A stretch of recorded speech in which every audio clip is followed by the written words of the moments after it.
Welcome to the Nick and Rob Homer Hour, and we had an exciting week of football. Again, a great division round, and we definitely have an excited Rob as the Patriots are making it back to the conference title.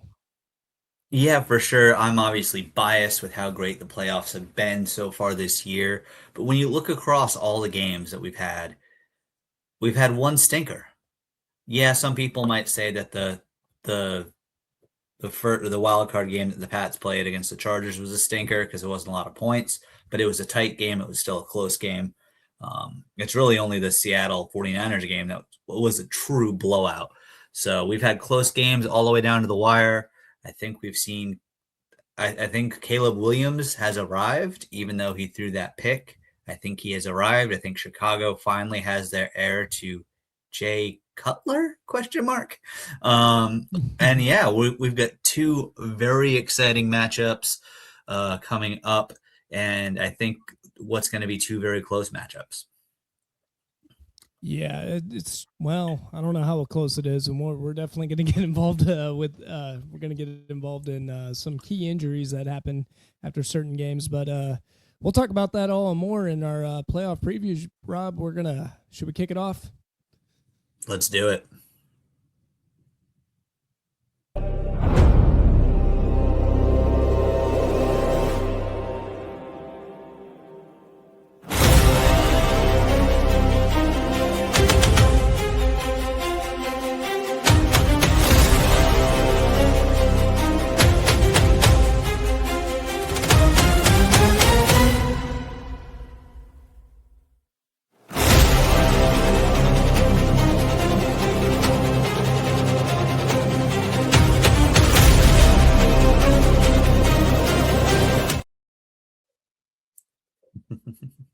That's right. It is indeed win or go home. And it started with a good one.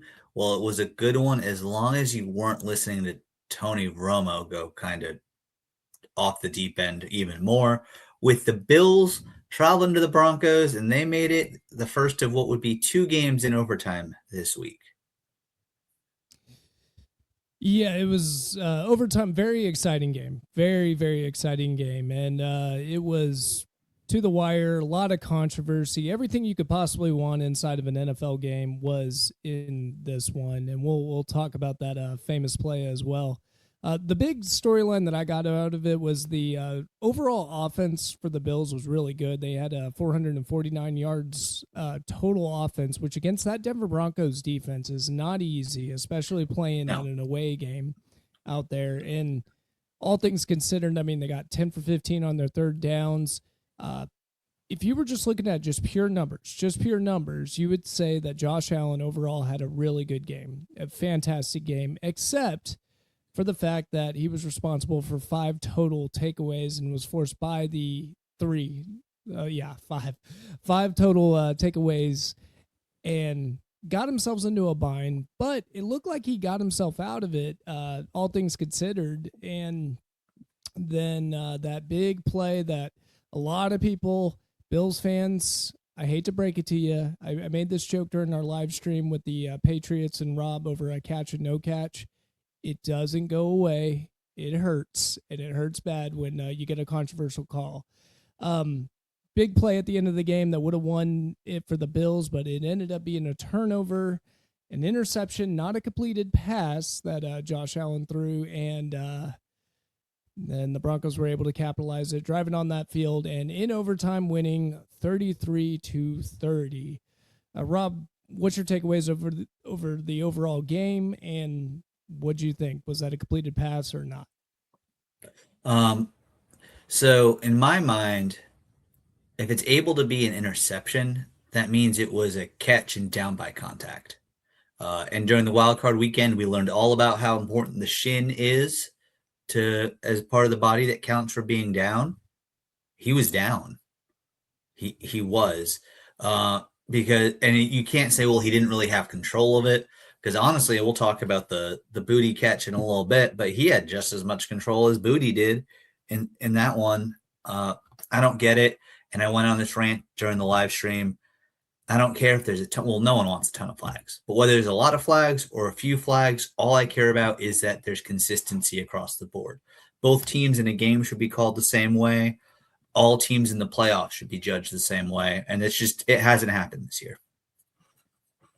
Yeah, my opinion on that catch is by the letter of the law. I do not believe that was actually a catch. And simply put, he didn't make enough steps. You're supposed to have 2 steps. You can't just catch it on a knee, right? And well, no. Actually, that counts as 2 You steps. can. Yeah, that would count as 2 steps. I don't know how that was an interception. Actually, yeah, I'm retracting. I don't know how that was an interception. That should have counted as 2 feet in, and yeah, it's just phenomenal that they did it. And the weirdest part about the NFL on that call, and I know we shouldn't be harping just on one call for the entire game because it was an exciting game outside of that. The biggest problem that sorry, Rob. The biggest problem that I had with the that call was the fact that they didn't even go back and actually did a real review. Supposedly New York, it's a turnover. They went up there and did a review, but the fact that they didn't even take their time to look at it or make the refs down on the field take a look and see what it was. That was a little ridiculous. I'll tell you. Now, Bills don't deserve much of an apology. I mean, much like sympathy when the fact of the matter is you gave the ball away 5 times. You put yourself in this mess, and your offense was running smooth against a great Broncos defense. Take away the turnovers, and all of a sudden you should be blowing them out, and it should have been an easy win for them. So, very controversial call. I don't understand why the NFL did it that way, especially. I think in the UFL, at least we would have gotten an explanation. This is a big argument that me and Rob make about the UFL is, hey, even if the call's wrong, in the UFL, the refs actually try to explain why they got the ruling. And we're not talking about some random guy that used to be a ref, whoever that may be. We're talking about the actual Sky Eagle Eye that watches the game and makes a ruling, and you get to hear his process throughout the whole entire ordeal while he's making the call. So weird, feel somewhat bad for him, but they did put themselves in a bad spot for sure. They did, and honestly, it felt like the door just slammed shut on them in the Josh Allen era. I mean, we are at least 8. Well, the McDermott era was almost 9 years, 8 straight playoff appearances. Didn't make it to Super Bowl once. The stat that we shared during the live stream, the fact that that coach and quarterback combo has won 6 playoff games. They're the only coach quarterback combo that's won at least 6 playoff games together that hasn't won 3 Super Bowl rings. The other 3, of course, being Mahomes, Reed, Brady, Belichick, and then Aikman and Johnson. Well, I guess Johnson didn't get all 3, but you know. Yeah, and it's hard to consistently make the playoffs. I mean, that alone is very difficult too. And once you're in the playoffs, you're one of the teams that should just statistically, you should just end up on the right side of it at some point and get yourself at least into the Super Bowl if you're a good enough squad. And I think they were. I just think they just had bad breaks, but you got to give a little credit.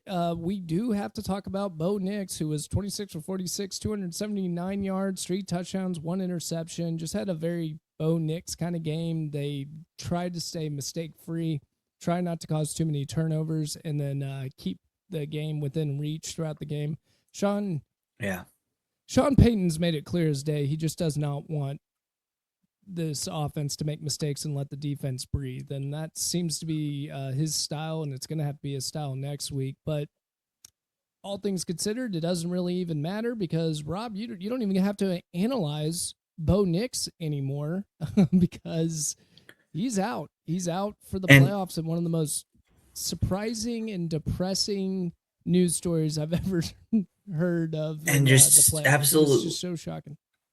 So unlucky, and when you look at it, it's not like anyone's grabbing and ripping his ankle or anything like that. It just must have been a fluke play with the footing, and then it seems like he hurt it, but he was still functional. And then what finished it off was when he knelt down, when he took the victory formation knee. That's when the rest of the injury happened, and once they realized there was something like after the game, no one during the game, that there was no mention of, oh, he's hurting, not even, oh, he's limping there, nothing. It was after the game when it got reported, then people started going back to the highlights and like, wait a second.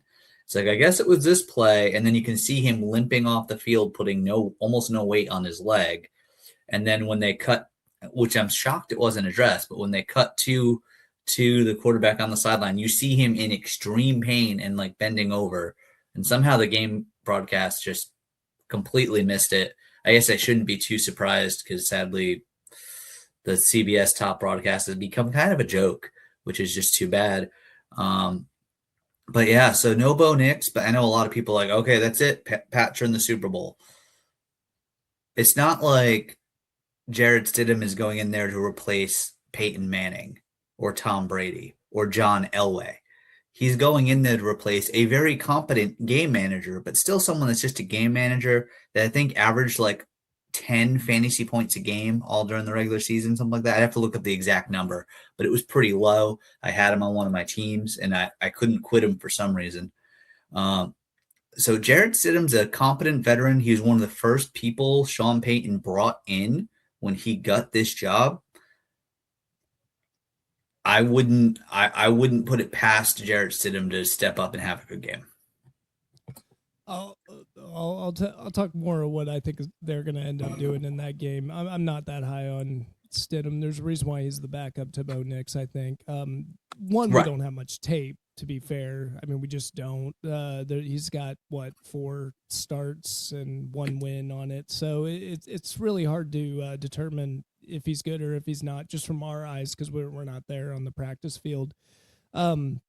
I think it's a big bummer, though. I think that was a huge bummer because I think it will be a drop-off on that end. And Bo Nix, man, to get injured like that after winning the football game, it's just a sad situation all around. I mean, but we'll see. We'll preview that game here shortly when we go into the game previews and see how they do. Yeah. Back to the Bills. Back to the Bills. So another heartbreaking. I hate it when I see big grown men cry, right? And it hurt me a lot. So after the game, if you guys haven't seen it yet, we've got the quick little snippet of the post-game analysis from Josh Allen. Something tells me he had a clue that Sean McDermott might go after this game, and he felt very responsible as he laid out in this press conference right here. It's extremely difficult. I feel like I let my teammates down tonight. Your emotions normally aren't this emotional for us. Is what has brought this on? Just missed opportunities throughout the game. It's been a long season. I hate how it ended, and it's going to stick with me for a long time. Well, hopefully he can use it to springboard into next season. But the big story on Buffalo's side, Josh Allen, it seemed like he was trying to do too much throughout the game. That being said, while the NFC has some fairly well-rounded teams overall, the AFC has some scary defenses. When you look at Houston, when you look at New England, when you look at Denver, Denver had 14 more sacks as a team than the next closest team in the regular season. So they're going to make you earn every yard. So I think Allen felt the pressure. He just, in his mind, he knew there's no Lamar, there's no Mahomes. May's unproven and hates hanging on to the ball. Like, this is his chance. And sometimes when you try too hard, we've all been there with all sorts of different things. You try too hard, it leads to lots of mistakes because you want it. It's like you want it so badly that you can't help but screw it all up. Yeah, and he did have to. I think he just did have to. It wasn't like James Cook was going to be able to run on that game at all against that Broncos defense, and he was cooking, and he did really well over there. But my reaction when I saw that video was, get this man a freaking wide receiver, for crying out loud. He needs a wide receiver, one so bad. But clearly he doesn't, because it was clearly all the head coach's fault because they fired him and then they promoted the GM that put the team together to president of football operations. And he has done Buffalo might be about to go off a cliff. And to Beam's credit, the GM for the Buffalo Bills, he's done a wonderful job. He's built the president. He's now the president. But whatever the case may be, he's done a wonderful job at like bringing in the talent pool. I mean, Josh Allen himself was not a high like people did not like him in the draft. He came from Wyoming. Not only did he come from Wyoming, he only had 50% completion percentage. He threw way too many interceptions in Wyoming. They just saw the talent, the big arm, the capability of running the football, and they went, I don't really care about your stats. I don't care what you did before. I want you in on this team because I think you've got enough talent to win. And one of the big reasons why I think Josh Allen didn't fall and crater, if he went over to the Cleveland Browns, get ready for a hot take. If this gets cut short, everyone's going to go after me. But if he goes to the Cleveland Browns, I wouldn't be shocked if he never really had a career because Sean McDermott did Cleveland. I think it would have fallen apart. I really do. Or it would have been something like, Baker Mayfield, where he had, average performance and not much improvement from it. Because Sean McDermott, when he took him under his wing, his completion percentage didn't improve that much on his rookie year. But what Sean McDermott did is realize what he had and ran a very, very quarterback-friendly offense early in his career to where they didn't have to rely on Josh Allen and slowly but surely groomed him to be the Josh Allen that we know. And the history, that's what good coaches do. Exactly. And the history of the Buffalo Bills is terrible after the four falls that they had with the going to the Super Bowl 4 times in a row and losing. Because after the 95 season up to the 2017 season where they hired Sean McDermott, they only had 4 playoff appearances and they lost in the wild card all 4 times. Not to mention one of them being that Music City Miracle that really ended that era of good Bills football.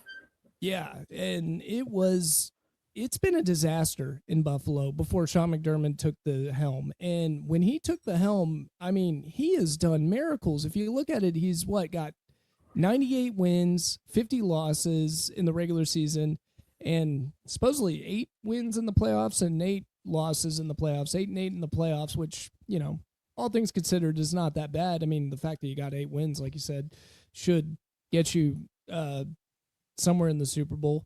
I just think they needed a couple more weapons. And I think my opinion is out of all the coaches, even over John Harbaugh, who already got hired by the Giants, but even over John Harbaugh before he got hired on, I think Sean McDermott was the best candidate in the NFL at that time. Oh, if he wants a job for next season, he will be hired in the next week or two. At this point, a few of the jobs have filled. The Packers defensive coordinator is now the Dolphins head coach. I really don't see how that was an upgrade, but time will tell. Also, we all know I love Mike McDaniel, so there's that. Kevin Stefanski is over in Atlanta, so he's gone from one cluster of a situation to another traditionally clustered situation, not adding that second word that usually follows that. So we'll see if he can get some improvement there. Robert Saleh is in Nashville now with the Tennessee Titans. And of course, John Harbaugh, who you got to think he may or may not have called his lawyer to confirm that the paperwork had gone all the way through, is with the New York Giants. Although it sounds like Harbaugh is really excited to end his career with the Giants, just based on his childhood, his upbringing, and all that, based on what he said. But if I am Cleveland, I'm saying, I know you haven't won a Super Bowl yet, but we're Cleveland. Here's $25 million a year. Come coach us for 4 or 5 years. Here's your contract. Be good. Vegas, if Tom Brady hasn't already shown up at his house knocking on his door, what are you doing? Because I know Vegas was a dumpster fire this year. But, and granted, Vegas is the reason why this game's in Denver this weekend and not in Foxborough, which is hilarious. But that team is not far away from being very competitive. You've got Max Crosby. You've got Ashton Genty. Honestly, Geno's not terrible. I think I think the Chip Kelly scheme is what broke Geno. But you're a quarterback, and then maybe a decent wide receiver away. The bones are there. I think Sean McDermott could get Vegas in the playoffs next year. I mean, if I was Sean McDermott, I wouldn't actually take either job. I guess you're saying that Vegas is a good coochie job. I just don't know what Vegas is doing. That's my problem. You got old players and you got young players. Are you trading away Crosby to go get draft picks to rebuild and actually do a full-on rebuild? I mean, they could, but they've got the benefit of their Vegas. And come on, if you're a rich, wealthy athlete, kind of hard not to see the appeal of living in Vegas. Whether you like to gamble or not, like that's a fun town to be in. There's a lot to do. There's a lot to see. Vegas is a good spot. So they don't need to fully rebuild if they don't want to because they've got Vegas there. But the interesting thing for me with Vegas is they're pretty much handing the keys to the kingdom to Tom Brady. Yes, Tom Brady was the greatest quarterback of all time. Meticulous, detailed, made it happen. Him and Bill Belichick's partnership was great. But we don't necessarily know that means it's going to translate at the next level. It's working with John Lynch right now in San Francisco. But then you look over, if you want a true comparison, look at Michael Jordan's career when he took over as an executive with the Wizards, and then he destroyed Kwame Brown. And then also when he was with I think at the time they were still the Bobcats over in Charlotte, and when he was making decisions, that never went well. So we'll see. The jury's out. Yeah, they say superstar athletes struggle managing things because their expectations are so high on all their players that it's so unrealistic because they think anyone can do what they're doing. And the fact of the matter is no one can be Tom Brady, no one can be Michael Jordan, and it usually translates. Lynch over in 49ers, I mean, he was a good player, but no one considered him to be the next Joe Montana or anything, Not that he was a quarterback, but and we'll see how he does. I'm really interested in the Vegas situation. Last thing on the Bills, we'll move on after this. My question to you, Rob, is if you actually got the opportunity, the amount of pressure that you have to actually win the Super Bowl, although you've got all the talent out there, would any head coach position actually want to take advantage of this talent and try to go get the Super Bowl, or would they want to dodge in Buffalo? That kind of pressure? Yeah. Because it's like a short little window. It's the Josh Allen window, and then after that, I don't know what they're going to do. It's him and Lamar. Those two jobs are 1A and 1B, depending on how you want to rank them. You got your MVP still in their prime. Buffalo is close, so close. I mean, you got to be able to work with Brandon Beane, but I think Baltimore's really close as well. McDermott going to Baltimore would be kind of low-key hilarious if then he takes Baltimore and wins. But there's a lot of jobs still out there and not a ton of candidates. Mike McCarthy's interviewing in Pittsburgh. There's talk that maybe they're gonna give him the job so they can keep Rodgers for another year or two. I don't know if they've made up. But also Pittsburgh, oh my goodness, blow it up and rebuild. If I was a head coach that wasn't currently employed or a top-of-the-line assistant looking to make a jump, I would be telling my agent, spam my resume to Buffalo. Get me an interview. Try to get over there. Yeah, I'm really curious in who's going to take over that job, and I hope they looked into that too, who they already had a candidate eyed heading into this, because if you're telling me you're going Sean McDermott to, I would even say Mike McCarthy, if he decides not to go to Pittsburgh, I'd go, what are you doing? I mean, I like Mike McCarthy, but he's no Sean McDermott. I think this is going to be a big mistake, and we're going to look back and go, what were they thinking? I think Buffalo's hoping that they're getting rid of their Tony Dungy to go find their John Gruden, or, take him over that next step over the hump. Or, look at Boston sports. Maybe they're hoping that McDermott's Grady Little and they can go find their Terry Francona. But I don't know if I got the opportunity of anyone should be jumping at the chance to take that job. I think them and Baltimore being open is a lot of fun stuff. So Yeah.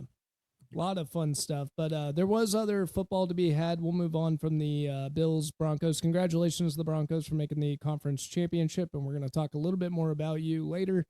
We got the San Francisco 49ers losing big time, 41-6 against the Seattle Seahawks. And I believe it was Cat Williams that had this joke. It was relating to like politics or whatever, but there's one part in the skit where he goes, "We were wrong, and we was me." I counted on the 49ers to actually pull this through. I had a lot of faith in Brock Purdy, and I was wrong, like wrong. They were just too injured, and I should have just read the tea leaves and said, yeah, they're too injured. It's definitely a depth thing, and I talked about it last week. Like, what do they talk about with the Niners in the future? They got to figure out, as far as their like athlete performance department, they got to overhaul that because the last few years they're just constantly the volume of injuries that they're dealing with is ridiculous. I mean, they finally figured it out and kept CMC healthy, but it does no good when everyone else is broken. So, I mean, Mac Jones filled in admirably. I think that shocked a lot of people. He has a chance to make himself a lot of money if he wants this offseason. Maybe go join Brady in Vegas, but and be a mentor to Mendoza for a year. But yeah, it was just they ran into it, and honestly, I got nervous. Obviously, we make our picks early in the week, and so we made the picks before the Darnold oblique injury news came out, and I was like, oh man, if I had known that, I made a different pick. Well, I'm glad our picks locked in early because there's not a ton to say about this, but out of the 4 teams left, if you had to pick one, you would think the Seahawks would be the betting favorite, but also there's a very good chance that the winner of the NFC West is going to win the Super Bowl. Yeah, and yes, I say that wearing the shirt I'm wearing. Yeah, the talent pool seems to be dragged over there, and 49ers, it's just a simple situation of figure out the injuries. That's pretty much it. Figure out what's going on. If it has to be moving away from a power plant or whatever's going on, do what you got to do to that's not it. Get it out. Get it all figured out. But who knows what's going on there? I think Kyle Shanahan's got something to do with it. As much as I like him as a coach, he might be running his team to the ground. There could be that possibility. But Seahawks didn't really have to do much. They only had 281 yards. Sam Darnold had a pretty good game as well. Ended up, just hitting a blowout. Completion. Yeah, it was just a blowout. And, hey, congratulations to the Seahawks. The defense looks really good out there. Their offense looked very functional. You could tell it's a Shanahan tree offense because they're just so gorgeous when they run, which is the opposite of the next game that I want to talk about, which would be the New England Patriots and the Houston Texans. And I'll let you kickstart that, start talking stats. What was your overall impression of that game, Rob? Yeah, let's talk a little bit about that. I do think Justin has arrived as well, so we can bring him on in once you're ready to do that, Nick. But overall, I'd say New England got very, very lucky. What's up, Justin? Justin was on site, so of course we want to talk to him about that, say hey. But my quick hit before we start chatting with Justin in the game overall is Ryan and I talked on the pregame. Will Campbell had to step up, and Will Campbell got his butt kicked. He just did. That's fine. He's a rookie. He's learning. But Drake May is so confident in Will Campbell, he doesn't step up in the pocket, and that ball just wouldn't stay in his hands. And the amount of fumbles he's had through 2 playoff games, they should be sitting at home based on the turnovers. So they're very lucky with their defense. And going up against that's why I keep saying, hey, don't just think the Broncos are going to roll over. This is now going to be, as far as pressuring the quarterback, they're about to go up against the toughest defense there is in the league. So it's not a guarantee that New England goes into Denver and books a trip to San Francisco. Coming from a true homer right there. He's a nervous Nelly about this game. One play at a time. Right. So, Justin, welcome to the show. You were actually Thanks. at the game What was the atmosphere like? Let's start off with that. Yeah, for sure. Actually, real quick, my kids want to say hi because I told them I was going to be on a podcast, and they were like, "You're going to be famous." I'm so excited. What's up, Dalton? What's up, Emerson? How's it going? They just want to say hi. All right. All right. Bye. Yeah. So the atmosphere was electric, to say the least. It's probably one of the louder stadiums I've been to, and it's actually kind of funny because I have an Apple Watch I just got for Christmas. My wife got this Apple Watch for me for Christmas. And I kept getting notifications that it's like, and it would say, like, I took a picture of it too. It was like saying the decibel rating was too high and, extended exposure to loud noises can create hearing loss. Like, I got that probably 3 or 4 times throughout the game. So that was actually really cool. It was cold and snowy and like a perfect New England Patriot game. I was actually very surprised. I was a little nervous because I thought the Texans defense, that defense is scary. But I think the Patriots had a good game plan. They were able to overcome the turnovers early. And I think the Patriots defense is really what stepped up. I mean, they made CJ Stroud miserable all game long. So that pressure that the Patriots were able to apply, forcing turnovers. And I got to tell you, the Marcus Jones pick 6 was probably the biggest pop I think I've heard in Gillette Stadium in a really long time. So it was good. It was a really good atmosphere. It was a really fun time. Yeah, that's one of the things people like when they talk about the toughest atmospheres, loudest places to play. You always hear Seattle. You always hear Minnesota. No one ever talks about New England. And yeah, we haven't been loud the last few years because there's nothing to be loud about. But, we're smart fans. We're passionate fans. And I had a feeling that place was going to be rocking. I jumped up and down on the live stream when Marcus Jones made his play. Marcus Jones, to me, if you take Drake May out of it, Marcus Jones has been the MVP of the season. Mm-hmm. He just gets it done no matter what. He's been trying a little bit too hard on the punt returns the last couple of weeks. I'd like to see him be a little bit more conservative there just because of how close the games are and the high risks. But whether it's an interception, a sack, a kick return, he's just always there making plays and setting the tone for the whole team. Yeah, I agree. And it's with the punt returns. I mean, it's almost kind of like that. You look back at like Devin Hester and like those kind of players, like just those type of plays. The special teams play can really turn the game around. So I'm okay with him trying to make something happen to jumpstart the Patriots. And I think he did just that. So. He did, and he nearly there's a couple of times he nearly had another pick because those balls were just normally the gloves are helpful, but it seemed whatever gloves both teams were using on their receivers was not going well with the precipitation. It's like they both they didn't pack their all-weather gloves, they packed their dome gloves or something, and it was just sliding everywhere. At one point, I think I even commented like maybe the receivers just need to go barehanded, because this is getting bad. But I think the defensive backs were playing really well too. There was a lot of tip balls. Like they a lot of good coverages. They were in there. Like the defensive backs were getting their hands in there and tipping the balls up, and it created a lot of opportunities for interceptions. So I think CJ Stroud had like 4 in the first half. I think a couple of them were off of tip passes. So. Yeah.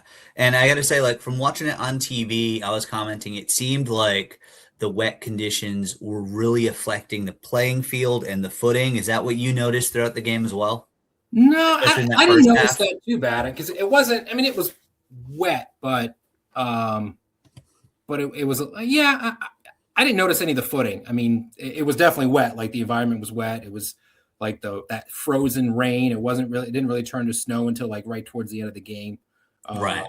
But I didn't notice any of the footing. Okay. But I mean, unless I'm trying to think. I think there was. I think I remember a couple plays with. I think it was what the Texans running back. I think it was either Chubb or Woody, whichever one. I remember him slipping a couple times on a run. But yeah, other than that, it wasn't too bad. Yeah. Nick, you got anything? No, I'm sorry, my feed keeps going in and out, so I want to make sure. Oh, okay. Oh no.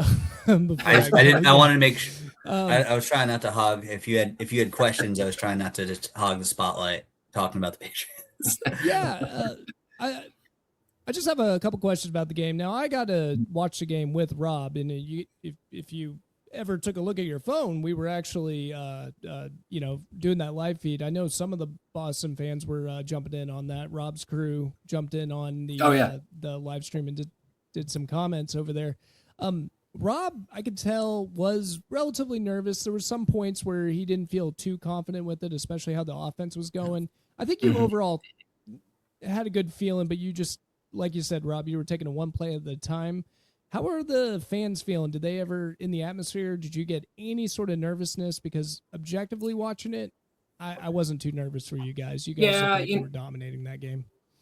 Yeah, I think the first quarter, through kind of like the first quarter, maybe the middle of the first half, it was probably right around when Marcus Jones had that pick six. I think is when really, I think fans kind of like had a little more confidence. Because then after that, you can tell just the defense was like locked in, and they pressured CJ Stroud, forced him into some turnovers, fumbles. It was like, I think at the end of the first half, although the Texans came back in the second half too.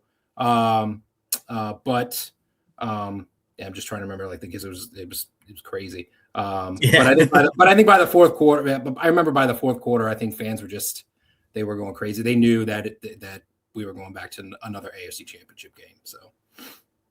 For sure. The other question I had about potential nervousness in the stands, that Booty touchdown catch, which was, it's better and better the more you look at it on replays. But the broadcast did that wonderful thing where they cut to commercial real quick. So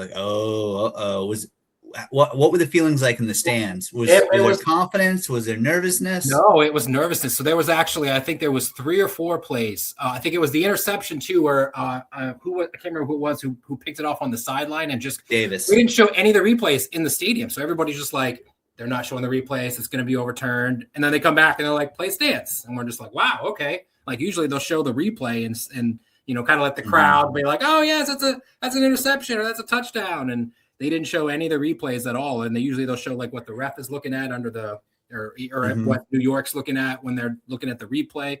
They didn't show any of that for on the big jumbotrons at the game. So everybody was always any of those plays. I think everyone was just kind of like, what is happening? Why are they not showing the replay? What's going on? And then it ends up standing. So. And ended up working out. Yeah. Is that standard in the NFL now where they don't put the replay on there? I've been to games where they've shown it, and they'll show even the slow-mo, if it's in the, especially if it's in the Patriots' favor or in the Bucs games, when I've got the Bucs game, it's in the Bucs' favor. They'll show, slow motion to show that whether the receiver dragged his foot in, got 2 feet in, or whatever it is. They didn't show any of the replays when the referees were, doing any of the instant replay reviews inside the stadium. They didn't. So I don't know if they were doing it on the broadcast, but they were, but commercial. But they were focusing mostly on the commercial just to drag out the stress for the Pats. I had to take a walk during the commercial on the Booty catch. That was a good catch too. That was awesome. Yeah, there's some images out there. One of the photographers got it where you just see his arm out behind the defender just with the ball, and that's all you see. And then such a good catch. First look, I thought it was incomplete. I'm like, oh, it's incomplete. I'm like, and then they weren't showing the replay. I'm like, it's going to be incomplete. They're going to come back and say he didn't catch it. And then they actually didn't even announce it. They just came back and they lined up for the extra point. So they didn't even say play stands. They didn't even say anything about reviewing it. They just lined up for the extra point and kicked it. So I was like, all right, I guess play stands. And that was critical because, touchdown, you get a 2-score cushion. But if it's incomplete, now they have to punt. Yep.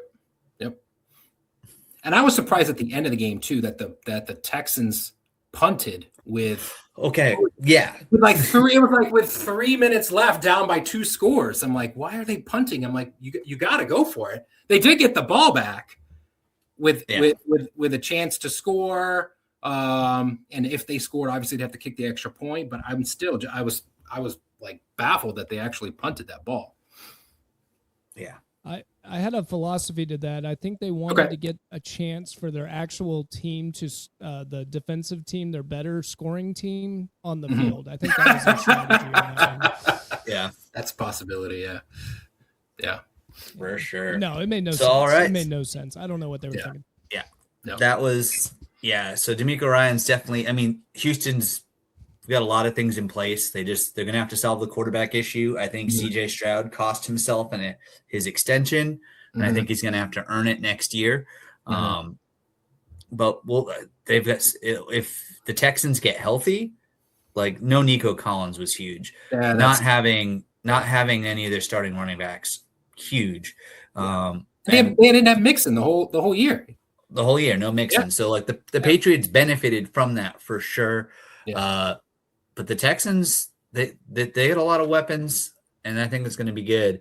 But while we have you for the next minute or two here, Justin, I want to ask, what are your thoughts on next week?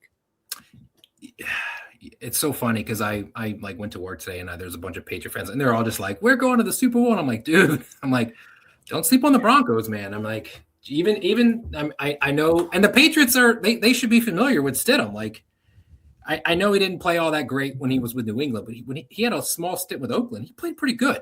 He played pretty good when he had some weapons. He had Devontae Adams. He actually looked pretty decent, so he could play. He could step in and create some problems. So if he gets protection, if Patriots can't put pressure on him, there could be an upset. So I mean, I'm hoping the Patriots, are able to handle their business, but every team is in the playoffs for a reason, and every team that's in the playoffs usually has depth. You've got a backup quarterback who's got some experience. That look at what happened with Tom Brady. I mean, he came in. I mean, I know it was the beginning of the season, but everybody wrote the Patriots off. They were done, and look what happened. So you never know. So I am cautiously optimistic for Sunday, but again, I don't want to be overconfident. So I like it. I like it. I keep repeating one play at a time. One play at a time. Yep, exactly. The big soundbite I got out of that, Justin, is Stidham is the next Tom Brady. That's what I got out of that. So you better watch out. He did. Hey, he was his understudy for at least 3 years, right? Yeah. So, you never know. No, I won't say that. That's not. And then if it comes true, then I was right. Then I was a prophecy. But yeah, we'll clip it for you, Justin. You'll be the legend that called it early. Yes. Yeah, exciting. Just like that. Sure. Just like that Bucs Patriots Super Bowl. How'd that work out? Yeah, that didn't work out too well. But again, like Tampa's one of those teams. They should be able to bounce back in that division next year. They should be right back in it. Should. Hope so. Yeah. We'll see. Yeah. Well, Justin, thank you so much for joining us. We always like having you on. We always love getting that the insider take when you're at a game, and of course, like when we're doing a live stream and you're watching it, you're always interacting on the chat, and it's a lot of fun. Awesome. So thanks for joining us. I appreciate it. And hopefully we'll be talking about a Pats run to the Super Bowl pretty soon. That'd be awesome. Awesome. Thank you, Justin. See ya. All right. So there goes Justin, a great friend of the pod, and always good to have him on. Yeah, it's great to get reactions from people at the game. So thank you so much, Justin, for jumping on. Now that we got the Patriots out of the way for the game there, though, I did want to add one last thing just for what do the Texans need to do to improve their team. And I think their number one overall, get rid of Nick Haley, their offensive coordinator, because he sucks. He was awful. He did not give CJ Stroud any tools to help him win that game. I'm not the highest on CJ Stroud. I don't think CJ Stroud's that great of a player, but Jesus, man, you got to give him something over there. You were during the live broadcast, you were kind of making fun of me for because I was calling for the toss play. But seriously, if you're running it down the middle and it doesn't work, try a toss play, try an end around, try running motion, try running zone read, try something else. But if you keep attacking it with a stagnant offense, that's what you're going to get. And you're just not helping your young quarterback out. So that's their number one improvement. It's a very simple fix for the Texans. I've got your solution for you. fire Nick Haley and then find a different offensive coordinator, because I think CJ Stroud is better than that. He just needs an offense that's a little bit more friendly toward him. Yeah, I would agree with you. Their defenses don't change a thing about that defense if you don't have to. And then I would, whatever they have in the draft, invest heavily in offense. Get yourself a running back or 3 because they can't keep them healthy. Get yourself another wide receiver to complement. Tank Dell's always hurt. He's when he's on the field, he's great, but he's always hurt. So you can't count on him. Nico Collins, you can, but concussion's concussion. He's out. So, but you need another receiver to complement Nico Collins, and then have Tank Dell as that third option that when he's healthy can. You get a healthy Nico Collins, Tank Dell, and then add one more receiver, whether it's a rookie, whether you're able to bring in a veteran to come to Houston, and that offense is looking scary. Because I don't think CJ Stroud at the moment, I wouldn't say he's a future Hall of Famer, but he's got the talent to start in this league. Yeah, and I think if you just formulate a decent offense that's a little creative, you could do some stuff with it. And Tank Dell, he had those 2 broken his ACLs, both of them, in the last couple of years. So I just feel bad for Tank Dell, but yeah, it looks like his career is going to be cut short. Texans, hang your head high. You have a defense that I can see keeping you in contention for quite some time. When you have a defense that good, it was the best defense I've seen in a very long time, since probably the Legion of Boom. And the fact that you were even in this game at all to the third quarter should be an attest to how great that defense is, because CJ Stroud did not do you any favors. Plus the running backs giving you some fumbles heading their way. And to even be remotely in the game was pretty amazing. It's just a touch. You just need a touch of creativity and a little bit more talent, and that team should go real far. Yeah, certainly. Which leaves one last game to talk about from this weekend. And, we got bookended with overtime games. Big game, too. Yeah, it was the Bears against the LA Rams, and man, Rob, it was an exciting one.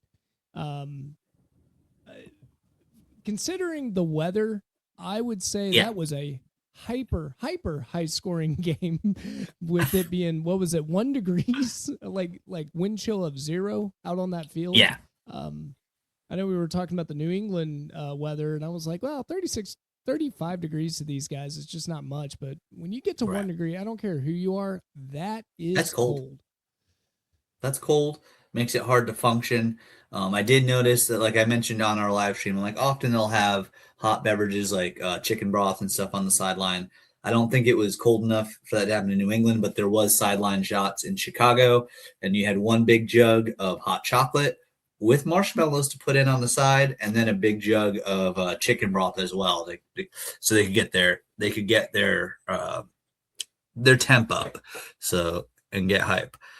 But wow, yeah, honestly, and I know, we talked about it last week, and I said this could be the arrival of Caleb Williams, and I know y'all lost, and I know it ended with him throwing a pick, but I think this was the arrival of Caleb Williams here. He shows he can show up in a big game. His just pure talent is unbelievable.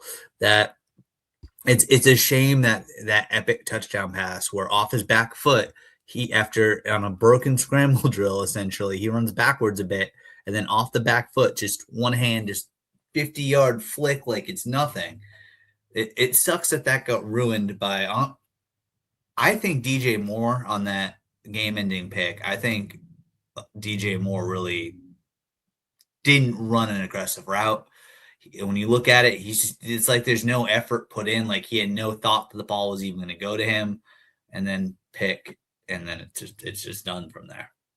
Yeah, it was a crazy game to even get into it. So if you don't know now, then I don't know how much of an NFL fan you are. But yes, the 4th and 3 big play that ended up getting them into overtime, the play that Rob was talking about, was amazing. And this is just Caleb Williams being Caleb Williams. I mean, there's not much to say. I mean, let's just go ahead and fire up the film and get excited about good quarterback play because it was awesome. The man in motion. Williams drifting, sprinting for space, in all kinds of trouble, put it up for grabs in the end zone. Connect! He got it for the touchdown! Defender in the face, That's defender insane. shoving him down. That is insane.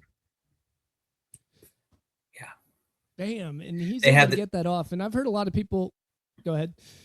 I was going to say, now that they have their coach, they also have their quarterback. Yeah, they've got the quarterback for that system. And I think if you're Ben Johnson, you got to be excited about Caleb Williams over Jared Goff. This is going to be 10 times better once you get this guy honed in. Now, a lot of people were complaining about the actual coverage of the Rams in that game. And, yeah, I guess the coverage was a little bad. I don't know what the cornerback was doing out there. Actually, he got a little confused and lost where the ball was. Maybe he just didn't believe Caleb Williams even threw the ball. And that was pretty bad. But still, to get that ball in that distance on your back foot on a 4th and 3, knowing that you had to get away and get that ball off, that was amazing. And it does suck that DJ Moore ended up doing something so strange on that route because overall he had a really good game. He had 5 receptions, 52 yards, and a big touchdown during this atmosphere. One of those catches was caught for a big first down. He had to jump up and go get it, and I don't know how he got it in that cold weather because it was barely on the fingertips and somehow got it. And then you do something like that. What was he thinking? I was so confused about that. It seemed like there must have been some miscommunication on the route, and I think maybe in the huddle Moore was supposed to be maybe the third option or something. So I think the way he ran that route, it seemed like he expected to be more of a distraction than actually be the one, because like it just wasn't there. So I think there was some miscommunication there.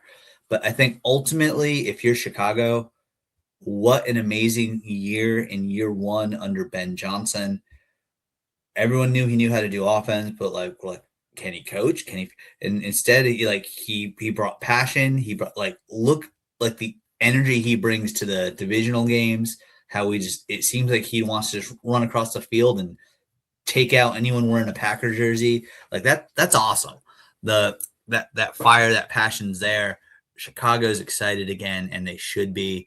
And yeah, they just got to keep growing. There's no major flag or major need besides maybe figure out how to score early in the game so you're not constantly making 2 and 3 score comebacks. But fantastic first season for Ben Johnson, and him and Caleb Williams, I think, can do some good things. Yeah, and I think that's just a matter of Caleb Williams growing up and, getting a little better each year, and I think he will get better in the beginning of the game.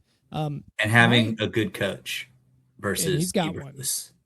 Yeah. Oh, yeah. No one wants Eberflus right now. Yeah. I've got the solution to the Bears, and it's a simple one. It's called get a defensive line, like a much better defensive line, who overall played pretty well this game. But if you got that defensive line honed in, your secondary is phenomenal. It's really good. And if you ended up getting that defensive line set up and able to get more sacks and a little bit more pressure on the quarterbacks, you're going to make a huge difference for that defense to be one of the, I think they're just an average defense right now. I think they'll end up being one of the best defenses if they can start beefing up that line. Maybe go get a Max Crosby. Maybe go get someone out there via trade, because I think you're in win now mode, and your salary cap is right now very friendly because you still got Caleb Williams on his rookie deal. So take advantage of that, get the talent in, and I could tell the city, as you just heard in that clip, is jonesing for a Super Bowl as soon as they get a chance. So, but in the end, the Bears did not win it. They lost it in overtime thanks to that interception. The Rams were able to drive it down, get the big win, and Rams got it 20-17. The Rams, who can't handle the cold weather, supposedly, did a pretty good job. Matthew Stafford did a pretty good job with the hurt finger out there. And we'll talk about Stafford. Stafford didn't have his best game ever, but he did what needed to be done to get the win. Yeah, it was not going to be a game of offense, and we're going to talk about that some more, but I think we could jump into the preview now, right, Rob? I think it's time to do that. Yeah, let's preview and make some picks and see what's going to happen. All right. Making picks with Nick and Rob. Nick and Rob. Their picks might be a hatchet job. Less reliable than a corn on the cob, but I love hearing picks from Nick and Rob. Da, da, da, da, da, da, da, da, da, da.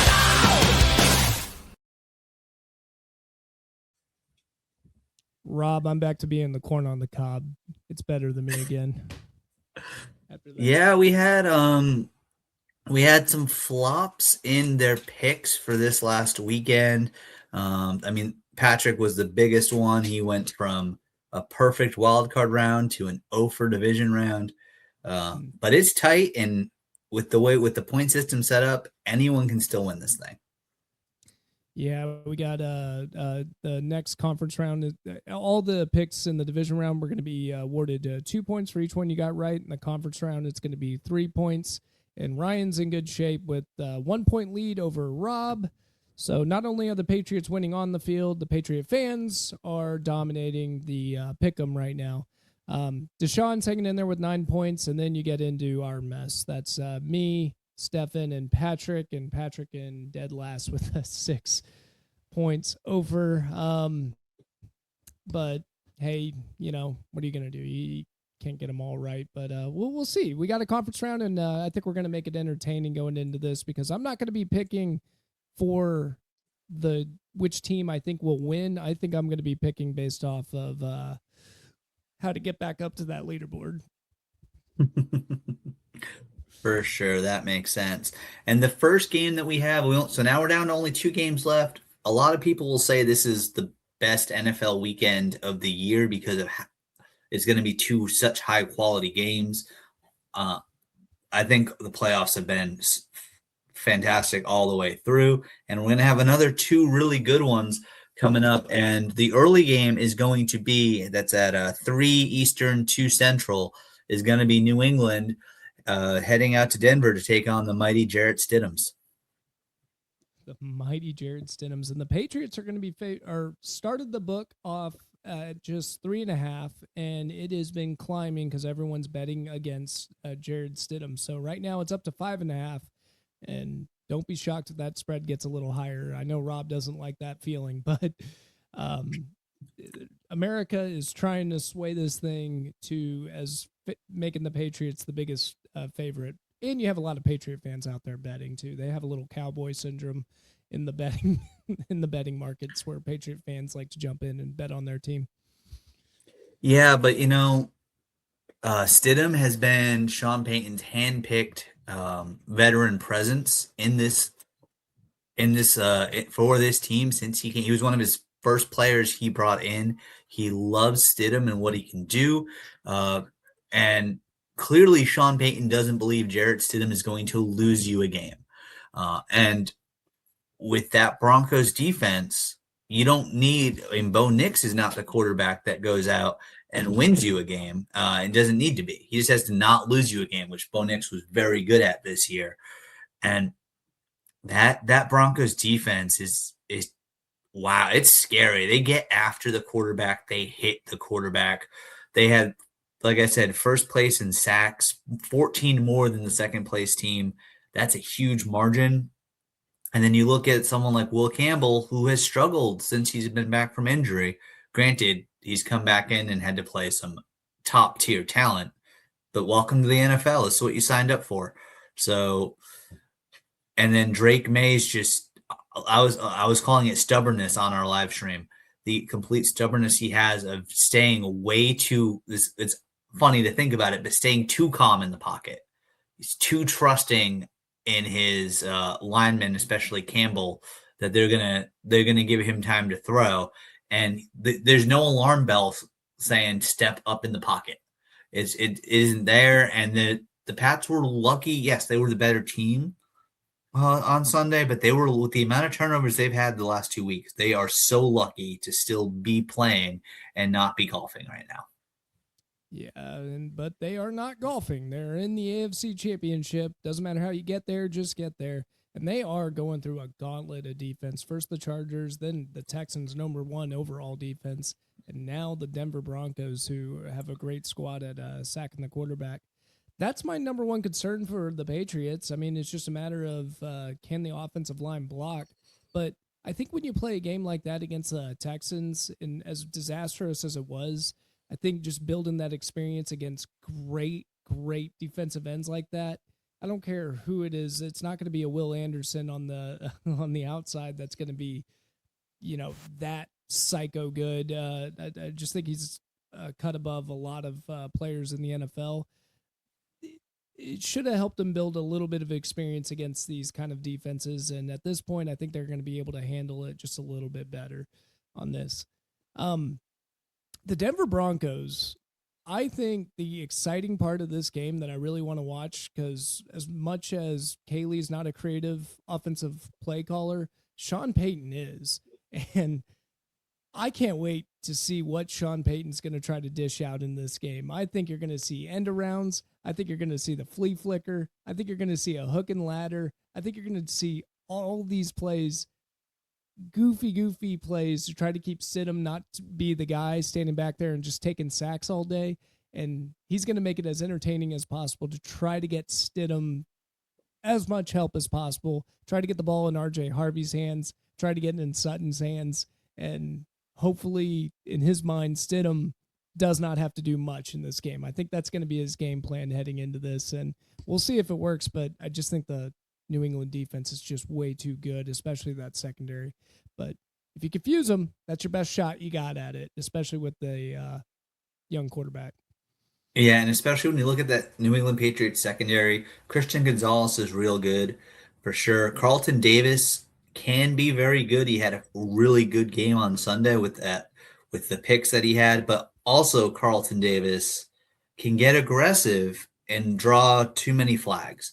And then when the Pats start sitting back in that zone, that's when those trick plays can really start picking you apart. So I know everyone's like, oh, the Pats are going to roll. The Pats are going to roll. Am I picking the Patriots to win? Of course I'm picking the Patriots to win. They're my team. It's the playoffs. I'm picking them to win. I do think this is going to be this game is going to come down to the last couple minutes of the fourth quarter, though. Wow. I'm just an objective. I'm not a homer in this thing, and I think the New England Patriots are going to dominate the game. But that is not my pick, Rob, because I need to get a comeback on this thing, and I'm just going to pick the Denver Broncos because I'm at the bottom of the barrel of the standings, and I've got to find a way to get up to the top. And I guarantee you, yes, that's the only way I can. That makes do sense. It. So I'm that picking the makes Broncos. Sense. Strict numbers, but that's it. And that Broncos pick could hit if Will Campbell and Drake May have a hard time. Yeah, it could. I mean, but I think they're gonna keep learning. They're gonna keep growing. This team is so young. They showed a stat during the broadcast, a really weird way that they showed it with like total number of plays instead of like percentages or something. But the Patriots have started by far the most rookies in the league so far this year. For the amount of starts and total starts and stuff like that. So this is still a very young team. Yes, we've got Carlton Davis is a wily vet. Morgan Moses is there on our offensive line. Milton Williams is legendary. Spillane has been Spillane, who came out of nowhere towards the end of the game in the fourth quarter and on a big, tall receiver, and he went up and he made the defensive play to make sure that the Texans weren't getting a comeback. So you've got all these players that are so good at doing their job, and all these rookies are learning from them. And it's fun to think that this is just the start. We're like New England Patriots fans. I know some of you younger ones are entitled, and the last 7 years have been miserable for you. But it's not easy to win. What Tom Brady and Bill Belichick did together is never going to be repeated in the NFL, even though Mahomes is halfway there. It's never going to be repeated in the NFL.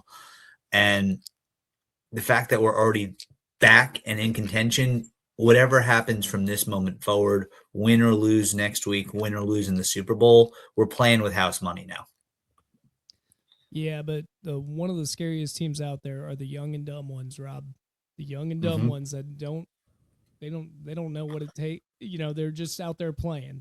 They don't have any sort of Exactly. pressure or anything like that. So it's going to be I think it could be entertaining, but I imagine New England should dominate that game. But we'll see. Yes. We'll see how it goes. The next game, I think, is the one that everyone's at least excited when it comes to the point spread of how good of a game it could possibly be. It's the classic. Is it a NFC pick'em?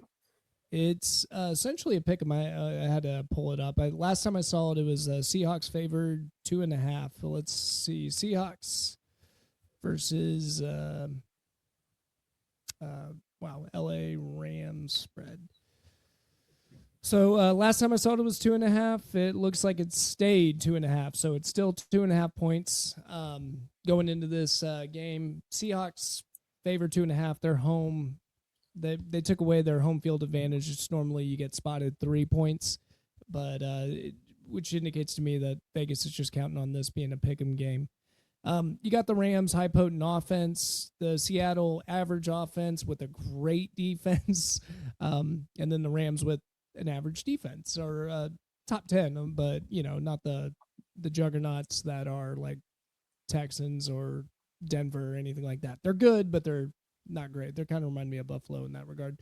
It's going to be a heck of a game. It's going to be very exciting, and I think it's going to be really close. I don't even know if it's going to be high scoring or low scoring because anybody can go off in this game. Who are you leaning towards on this one, Rob? This is a tricky one. So it is a tricky one. I'm gonna go with the Rams on this one, and part of it is we still aren't sure just how healthy Sam Darnold is, and an oblique injury doesn't just disappear. All right, it doesn't.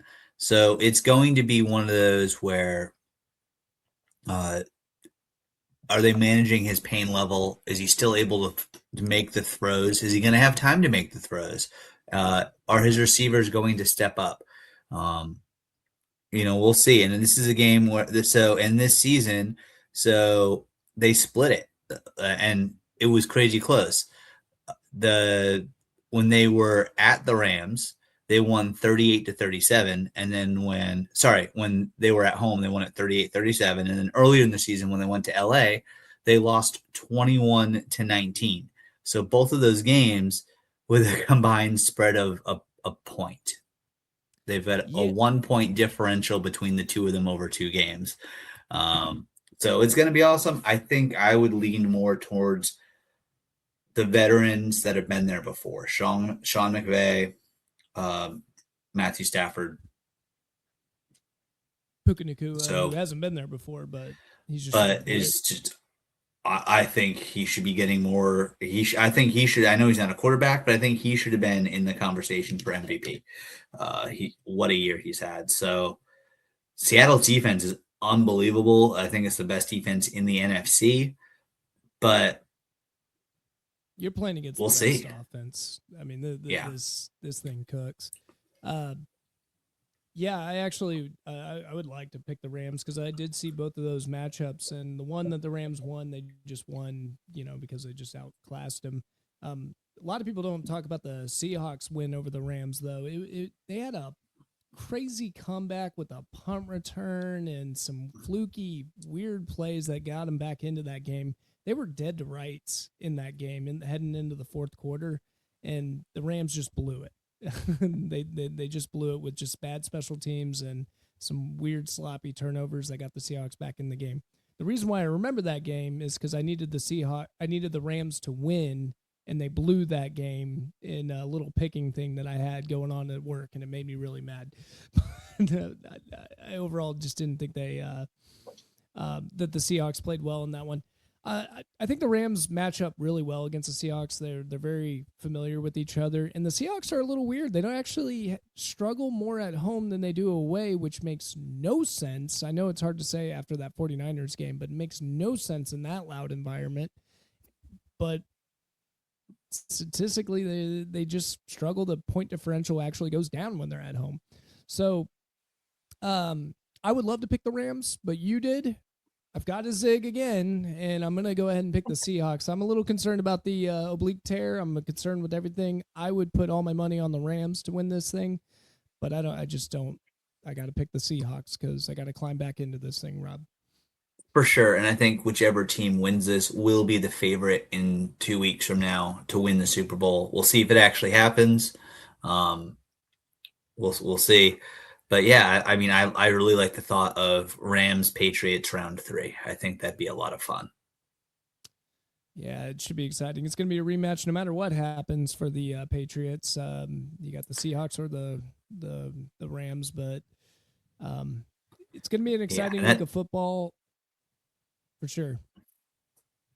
Yeah, it certainly will be, and we got a lot of good football coming up. And wow, I mean, it's already here. We're already at the championship game weekend. This NFL season has just flown by, but the quality of football has been wonderful. So coming up, Nick, where are people going to find us next? What's the plan moving forward? Do you know? I'm not available to live stream because I'll be traveling, so I don't know what my setup's going to be wherever I get. Are you able to bring some people in, or are we going to do something different? I don't know if I'm going to be able to bring anyone in on this one. It's a little tentative. I got some personal things going on in the house too at the same time, so I don't know if I can do a live stream. But what me and Rob talked about in the show is doing a pregame show. Again, because of whatever's going on with me, it could just be with possibly Rob and Ryan, or I'll partake. But it's going to essentially be a live feed of a pregame of the Patriots versus the Denver Broncos, where the Patriot fans are going to talk about what they need to do, what they got to watch out for, and all the pregame stuff they love to talk about Patriots heading into that ball game, going right before it. Yeah, for sure. So yeah, you won't get 3 fun hours with us, but you'll get a little bit of some weekend coverage, and then of course we'll be back at it next week, reviewing the title games and previewing the Super Bowl, which is it's here, Nick. It's here. Yeah, it's nigh upon us out there, and should be a lot of fun when it gets there. Rob, where else can they find us? All right, if you haven't found us yet, what's taking you so long to go out and find us? If this is your first time finding us, thank you. We're glad you're still listening. Hit that like button on the YouTube. Go ahead and hit that subscribe as well, so you are there for our weekly pods, and there are other pop-ups that pop up on YouTube. But you can and obviously you found us, Nick and Rob Homer Hour on YouTube. You can also find us.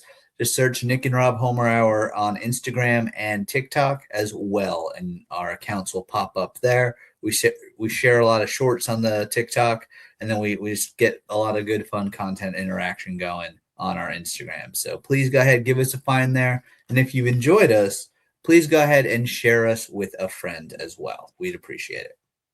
Yeah, we appreciate it. And we're going to obviously get our reaction to these games Tuesday, possibly Monday. We might be able to. I don't know, Rob. That's going to be up to you. But Tuesday for sure. I do know that. And we'll do a little preview for the Super Bowl as well. But until then, guys, we'll see you next time. See you next time.